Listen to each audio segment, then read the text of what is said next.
반갑습니다. 정전 이야기꾼 방길튼 교무입니다. 이번 시간에는 계문을 한번 쭉 정리하는 마음으로 계문의 근본 정신과 또 그 계문의 연고가 나옵니다. 이 연고의 상황성, 이 두 주제를 가지고 살펴볼까 합니다. 계문은 법의 등급의 보통급, 특식급, 법마상정급을 3급이라 하잖아요. 이 3급과 우리가 관련해서 해석하는 게 타당할 것이라고 봅니다. 이 법의 등급에서 계문은 받아 지키는 것으로 나와 있습니다. 그러니까 계문은 외워서 머리에 입력할 뿐 아니라 몸에 각인을 해야 한다는 것입니다. 그래서 보통 법의 등급에서 계문은 먼저 받아 지켜야 하는데 보통급은 보통급 10계문을, 특신급은 보통급 10계문과 특신급 10계문, 그래서 이제 20계문이죠. 법마상정급은 앞에 20계문에 법마상정급 10계문을 더해서 30계문을 받아 지켜야 한다는 것입니다. 받아서 내가 지킨다. 그래서 계문은 받는다는 의미가 참 중요한 핵심 포인트죠. 자, 법위에서 취사력은 법위를 평가할 때 이 취사력은 일단 30계문을 준수하는 것에 있습니다. 각 등급마다 10계문, 또 20계문, 30계문 이것을 받아서 일단 지키는 것이 기준이 된다는 것이죠. 취사력의 기반은 계문이죠. 계문 준수이죠. 이게 여기서 계문이란 삼가고 경계하라는 그러한 경고문으로 이해할 수 있죠. 이게 계문은 법의 등급 3급의 어떤 그 시작할 때 이 전제고 시작. 거기서부터 시작한다는 거죠. 인생길에 있어서 사전 방지책이 될 수 있다. 즉, 감정이 발현되기 이전에, 뭔가 문제가 발생되기 이전에 조심할 리스트를 미리 챙겨 놓은 것이다. 금지해야 할 것, 자제해야 할 것, 절제해야 할 것을 미리 사전에 방지하는 그러한 면이 바로 계문이다. 계는, 우리가 계문이라고 할 때 이 계는, 삼가달 계는 발현되기 이전에 경계심을 두는 것이요, 오류를 범하기 전에 주의를 시키는 것이다. 이렇게 정의해 볼 수 있을 것입니다. 정전에서 솔성요론이 하기로 한 일이라고 한다면 하기로 한 일이고 하자는 조목이죠. 그렇다면 계문은 안 하기로 한 일이요, 말자는 조목으로 계문을 긍정으로 돌리면 솔성요론이 되고 솔성요론의 네거티브, 조심하는 측면으로 보면 이게 계문이다. 어찌 보면 계문과 솔성요론은 같은 건데 다르게 설명하는 것이다. 이렇게 볼 수 있죠. 그래서 계문은 심신작용 처리를 하는 데 있어서 경계의 센서다. 경계를 삼는 그런 센서로 우리가 볼 수 있죠. 이 계문의 센서를 통해서 계문을 우리가 하지 말자는 것에서 딱 거기에 그 센서기를 붙여서 안 하기로 한 일에 취사하는 주의심을 챙기는 것이다. 이렇게 볼 수 있죠. 그러므로 사실은 우리가 유무념을 한다든지 계문 대조를 한다든지 심신작용 처리를 한다든 것이 이게 조목상으로 따로따로 돼 있지만 그 내용상으로 하나로 관통되어 있는 작업 취사의 공부다. 이렇게 볼 수 있죠. 이게 별건으로 돼 있지만 내용적으로 보면 서로 통하는 취사력의 방법이다. 취사력을 기르는 방법이 된다. 이렇게 볼 수 있을 것입니다. 보통급 10계는 살도 주, 우리가 보통 5계 이렇게 말하죠.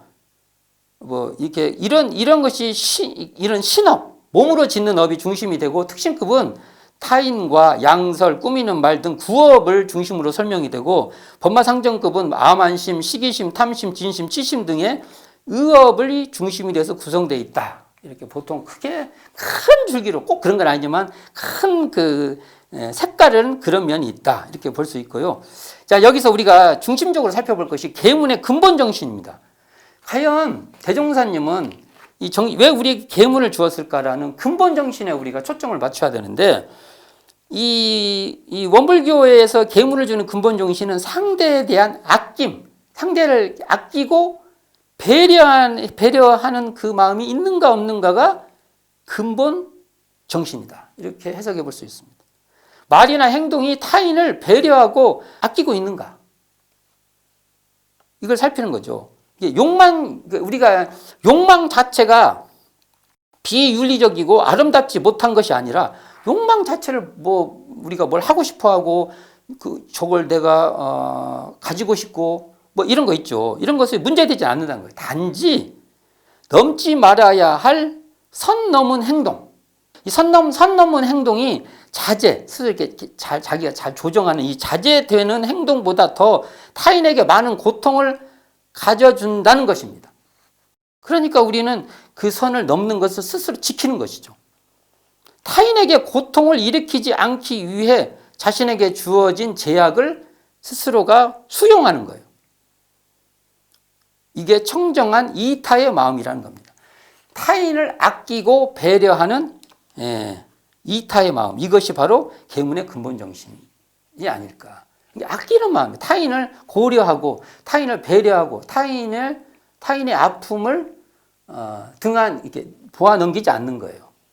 그걸 배려하는 그런 아끼는 마음이 바로 계문의 근본 정신이 아닐까 이런 생각을 하게 됩니다. 여기서 연고는 이유와 사연으로 사실 연고는 고정된 규범적인 행동 방식은 아니라는 거죠. 그러니까 계문의 그 종목이라든지 이런 것으로 꼭 말은 하지만 이렇게 딱 고정할 수는 없다는 거죠. 상황에 따라서 이 타인을 배려하고 타인을 아끼는 이 마음을 우리가 실현해야 되는데 30계문 연고 조항 30계문 이게 계문 중에 30계문이죠. 30개 중에서 보통급의 연고 조항이 5개가 있고 특신급과 법마상정급에 각각 한 조목이 있는데 이 연고의 의미가 우리는 시대에 따라서 항상 해석하고 이게 타인에게 어떻게 받아들일까? 윤리는 무리륜 써요. 무리륜. 우리 무리에 맞고 우리 무리를 위하는 것으로 삼을 수 있죠. 이것은 계문이 아닙니다. 항상 그 시대에 타인에 대해서 어떤 태도를 취해야 될 것일까를 바라본 거죠. 자, 그래서 한번 연고 의미를 살펴보겠습니다. 연고 없이 때 아닌 때 잠자지 말며라는 조항은 잠자는 시간 말고 자지 말라는 말도 되지만 여기서 제가 이제 타인을 말했는데 사실은 타인을 배려한다는 말은 그것은 자기도 배려한다는 말이 되겠죠. 그래서 이게 연고 없이 잠을 자지 말라는 말은 아플 때라든지 피곤할 때 또는 쉴 경우에 잘 수 있다는 말입니다. 그러면 뭘라고 계문을 두냐 이렇게 말할 수 있죠. 그러나 미리 조심을 해서 웬만하면 자는 시간을 정해놓은 시간 아니고는 자기 삶의 패턴을 다른 시간에 안 자려고 노력하는데 그러나 상황에 따라서 아플 때는 자고 피곤할 때도 자고 쉴 경우에도 잘 수 있는 여유가 있다는 거죠. 이 말은 달리 말하면요. 휴식과 여가에 대한 긍정적 수용이 필요하다는 겁니다. 때 아닐 때 잠자지 말라고 하니까 휴식 여가를 또 지나치게 제약할 수 있으면 제약하면 안 된다는 거죠. 그러니까 여가 중에 타인하고 이렇게 화합한다든지 인간적 교류를 위해서 인간적 교류가 있을 거 아닙니까? 이럴 때에서 노는 것 이걸 지나치게 잡기로 여겨서도 안 될 것이라는 겁니다. 또 연고 없이 술을 마시지 말며 또 연고 없이 담배를 피우지 말라는 경우에도 이 연고의 해석에 따라서 삶의 태도와 수행의 자세에 차이가 생기게 되는데 일반 생활하는 사람들에게 일반적으로 우리가 교화한다고 했을 때 이 계문을 일반 사람들한테 막 적용하면 안 된다는 거죠. 일반 생활하는 사람들 술, 담배를 강제로 제재해서는 안 된다는 거죠. 남에게 피해를 주지 않는 한 죄악시해서도 안 된다는 겁니다. 이 계문이 그 사람한테는 문제가 될 수 있어도 남한테 피해가 안 되면 그걸 죄악시해서도 안 된다는 거예요. 다만 자신의 건강과 수행을 위해서 자제처로 권한다는 거죠. 술, 담배가 타인에게 간접 흡연이 되니까 타인에게 피해가 되니까 그걸 삼가해라. 그래서 일정한 제재를 가할 수 있죠. 또는 자신에게 이게 피해가 가니까 조심해라. 세 번째, 연고 없이 쟁투를 말라라고 할 때도 이게 소송이나 분쟁이 다 번개가 될 수 있으나 소송 분쟁하지 말라는 거잖아요, 이게요. 그러나 정당한 다툼은 열어둬야 한다는 거죠. 법적 소송이나 이런 것은 계문에 문제가 안 된다는 거죠. 네 번째, 연고 없이 연고 없이 살생을 말며 또 연고 없이 사육을 먹지 말라 할 경우에 생업의 차원이나 최소한의 의식주 차원에서는 해석에 유격을 두는 섬세함이 필요하다는 겁니다. 앞으로 이 문제는 사육이 무엇이며 살생을 근데 인간은 살생을 안 하고 살 수가 없어요. 그래서 살생을 우리가 그 시대에 따라서 과연 우리의 쾌락을 위해서 우리가 소비를 막 과소비를 해가면서 살생되는 생명이 너무 많았을 때 이거 우리는 사회적 문제가 된다는 거예요. 그렇다고 또 이것을 절대적으로 해서 살생을 절대로 하면 안 돼. 이것도 안 맞습니다. 그러니까 여기에 적절한 그 중도적 가치가 필요하게 되고 또 성과 결혼을 유연하게 이해하고 수용하지 못하면 계무는 삶은 어둡게 될 것입니다. 앞으로 과연 동성 간의 결혼을 어떻게 받아들일 것이며 쉽지 않은 얘기가 될 것입니다. 또는 결혼은 안 하는데 어느 자식은 부부 서로 그 자식에 대해서는 서로 부부 역할을 하는 거예요. 그 자식을 책임지는 거예요. 어떤 사람. 다양한 결혼의 양식이 나올 것인데 이걸 대해서 우리는 계문의 태도에서 어떻게 받아들일 것인가. 이 연구는 그 시대에 따라서 우리가 계속 토론하고 서로 합의를 보고 그런 과정이 필요하게 된다는 거죠. 또 연구 없이 신교 간 금전을 여수하지 말며의 경우에도 금전관계와 친교가 배타적 윤리화되기보다는 지혜로운 교류로 모색돼야 된다는 겁니다. 이것이 이런 계무는 것이 막 배타적인 관계로 되는 게 아니라 어떻게 이걸 지혜롭게 신교 간에는 금전을 서로 여수하지 않고 또 금전을 신교 간에도 주고받게 될 때는 어떻게 하는 방법이 좋을 것인가 이런 것도 모색해야 된다는 겁니다. 이처럼 계문의 연고성은 상황성에 부합되도록 이해되고 수용돼야 한다는 겁니다. 이게 계문의 연고라고 붙는 건 이 상황성은 시대성을 갖고 있습니다. 시대적 물음이 항상 따라온다는 겁니다. 문화를 향상시키고 삶의 질을 추구하는 면으로 수용돼야지. 문화가 향상되고 더 문화적으로 우리가 풍성하고 우리 삶의 질이 더 올라가는 쪽으로 계문 이해가 돼야 된다는 겁니다. 근데 이걸 타인에게 더 피해가 되고 무시가 되고 이런 방향은 배제돼야 된다는 겁니다. 계문 준수가 삶과 문화에 대립되지 않으면서 수도와 삶이 조화되는 그런 법의 향상의 사다리로 수용돼야 한다는 것입니다. 왜냐하면 전에 그 대종사님 당대 때 계문 해석에서 많은 얘기가 나와서 이 연장선상에서 얘기를 하는 겁니다. 자, 그 대종사님 당대 때 계문 해석이 이렇게 나오죠. 30계문에서 제가에게는 10조항은 해당 사항이 없다고 해석할 정도로 나옵니다. 해당 사항이 없다고 나와요. 계문 준행과 법계 해설의 머릿말에서 이런 문장이 나옵니다. 제가 회원의 편리를 위하여 속세 생활하면서도 지킬 수 있도록 20계문만을 따로 뽑아서 제가 회원의 계문으로 정하여 주었다라고 문장이 나오고요.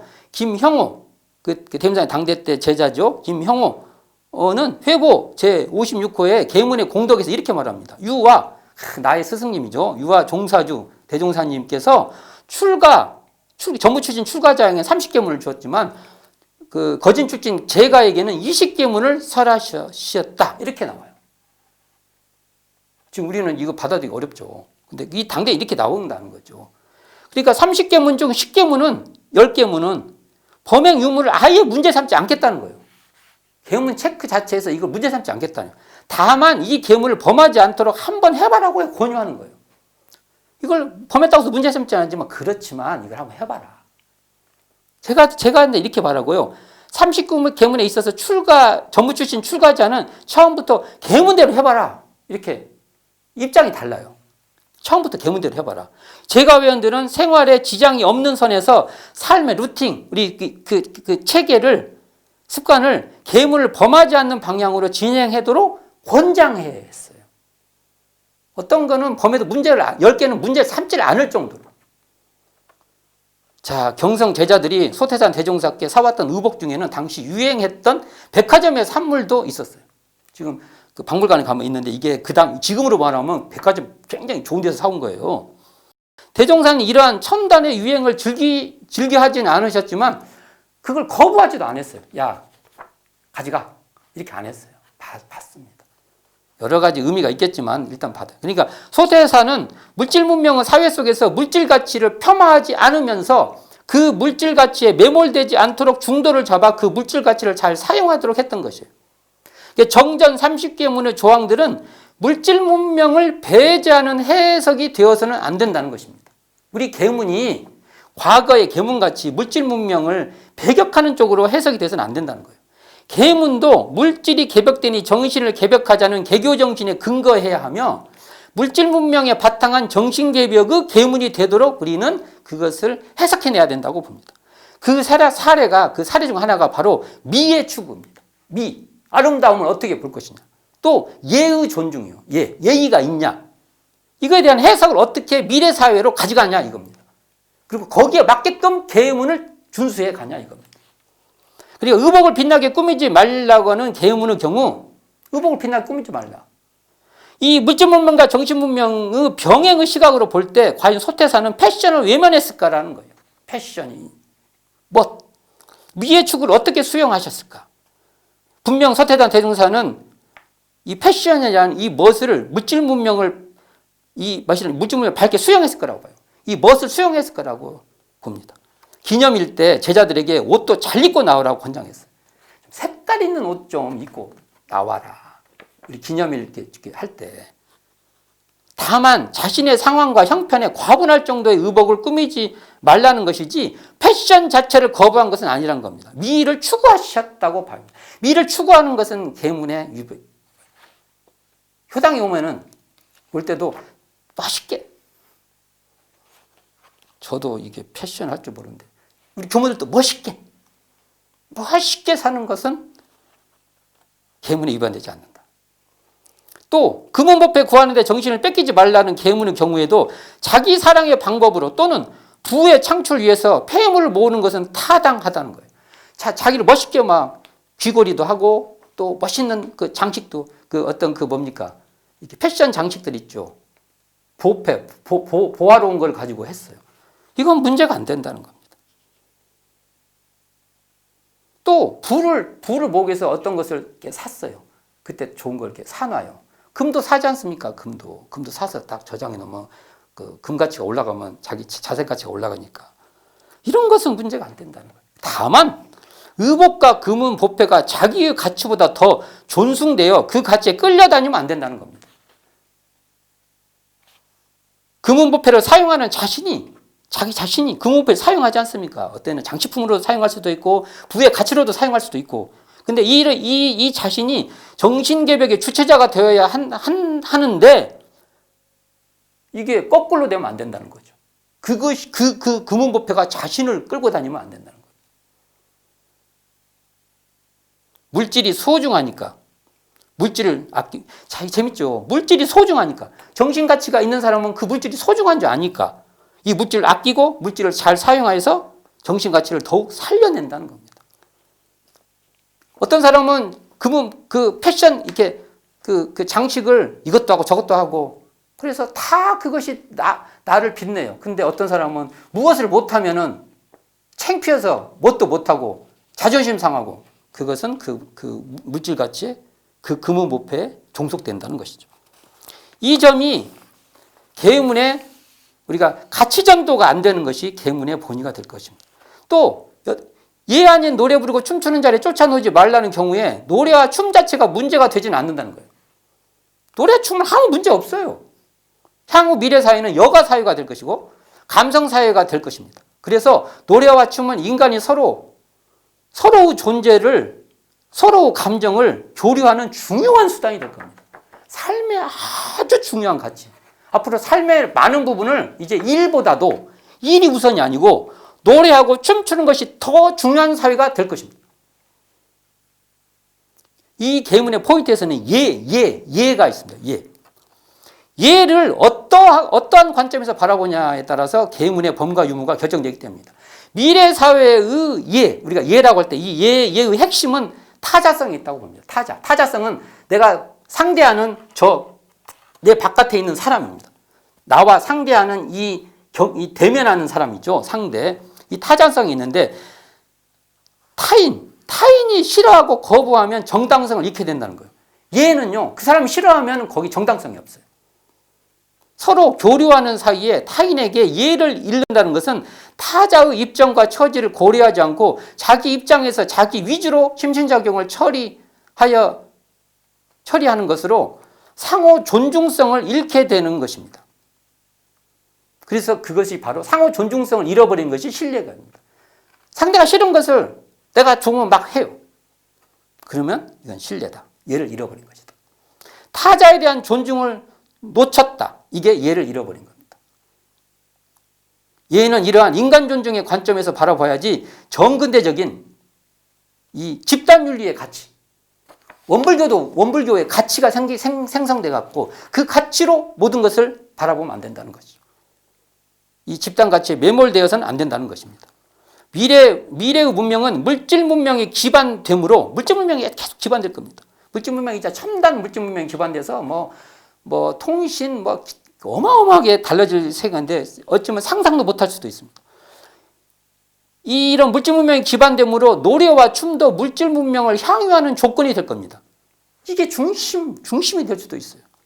오락 자체가 문제가 되는 것이 아니라 다만 그것이 예라는 타인 존중의 정신 문명에 주체하여 수용하고 있냐?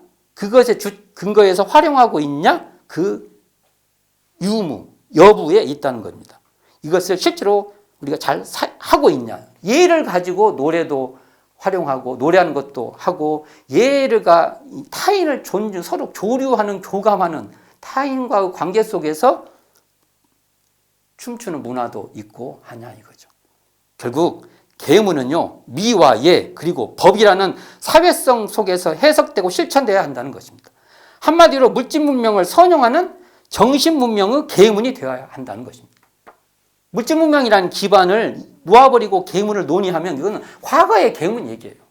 소태산 대종사께서 그 개교 동기에서 말하는 그런 시대 정신에 근원한 계문은 아니다. 그러니까 계문의 근본 정신은 변함이 없으나 계문의 근본 정신이 뭡니까? 타인을 존중하는 겁니다. 타인을 존중하는 예를 지키는 것이죠.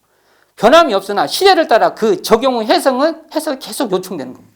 특히 미래 시대는 물질 문명의 지반 위에 있기 때문에 계문을 받아 지킬 때 물질 문명을 배척하지 않으면서도 물질 문명을 잘 사용하는 그래서 정신의 세력을 확장하는 수행의 방법이 돼야 한다는 것입니다.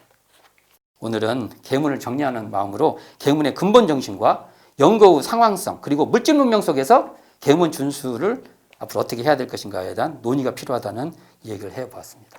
감사합니다. 지금까지 정전 이야기꾼 방길튼 교무였습니다.